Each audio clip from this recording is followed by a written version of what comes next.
Pemeriksaan kehamilan atau antenatal care.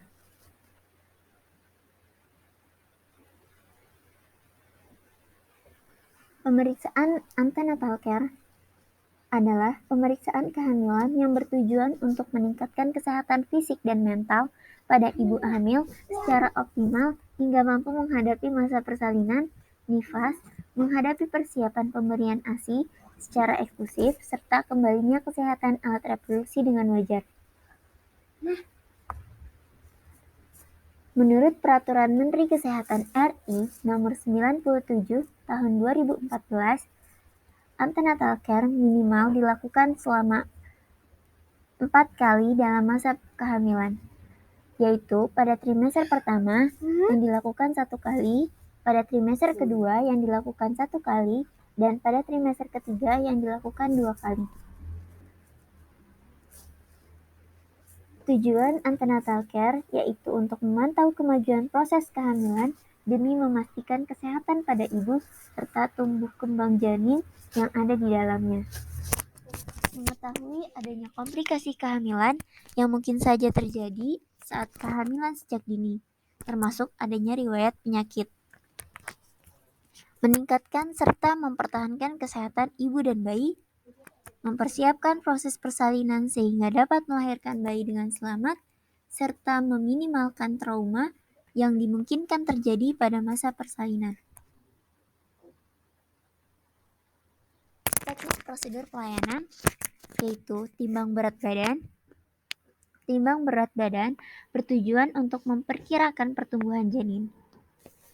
Ukur tinggi badan untuk mendeteksi apakah ada cephalopelvic disproportion atau panggul sempit. Ukur tekanan darah. Ukur tekanan darah berfungsi agar mengetahui adanya hipertensi atau tidak.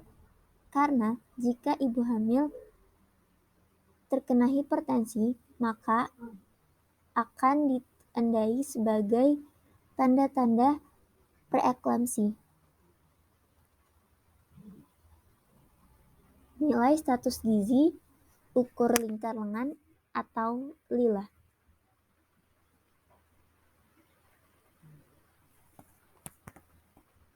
Jika gizi ibu buruk, maka akan mempengaruhi gizi pada janin. Ukur tinggi fundus uteri. Tinggi fundus uteri berfungsi untuk memperkirakan pertumbuhan janin. Tentukan presentasi janin dan denyut jantung janin atau DJJ. Ini berfungsi agar kita mengetahui letak dan posisi janin. Normalnya DJJ yaitu 120 hingga 160 kali per menit. Kemudian screening status imunisasi tetanus dan pemberian imunisasi tetanus. Pemberian tablet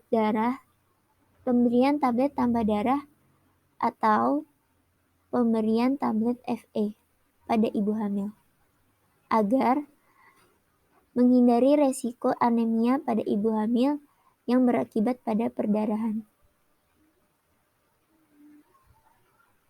Pemeriksaan laboratorium sederhana. Pemeriksaan laboratorium dibedakan menjadi 2, yaitu pemeriksaan laboratorium secara rutin dan secara khusus. Secara rutin, di dalamnya termasuk golongan darah, hemoglobin darah, malaria, HIV, dan lain-lain. Pemeriksaan laboratorium secara rutin wajib dilakukan oleh ibu hamil. Sedangkan pemeriksaan laboratorium khusus dilakukan dengan adanya indikasi. Tata laksana penanganan kasus. Jika terdapat tanda-tanda bahaya, maka ibu hamil akan dirujuk ke rumah sakit atau ke dokter spesialis kebidanan.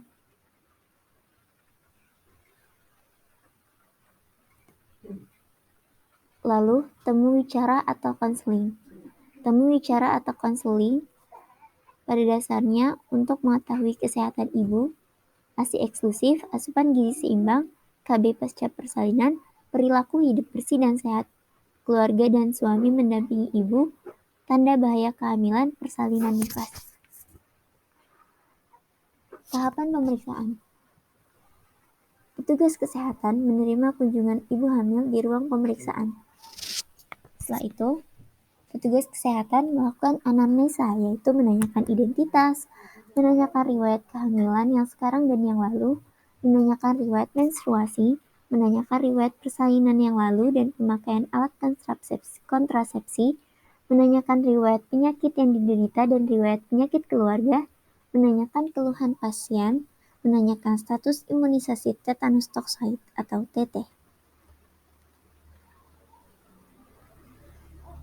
Ketiga, petugas kesehatan melakukan pemeriksaan fisik yang terdiri dari pemeriksaan tinggi badan dan lila untuk kunjungan pertama kali, berat badan serta tensi setiap kunjungannya. Melakukan pemeriksaan palpasi yaitu tinggi fundus uteri, posisi janin mulai trimester 3. Melakukan pemeriksaan auskultasi atau DJJ mulai pada trimester kedua.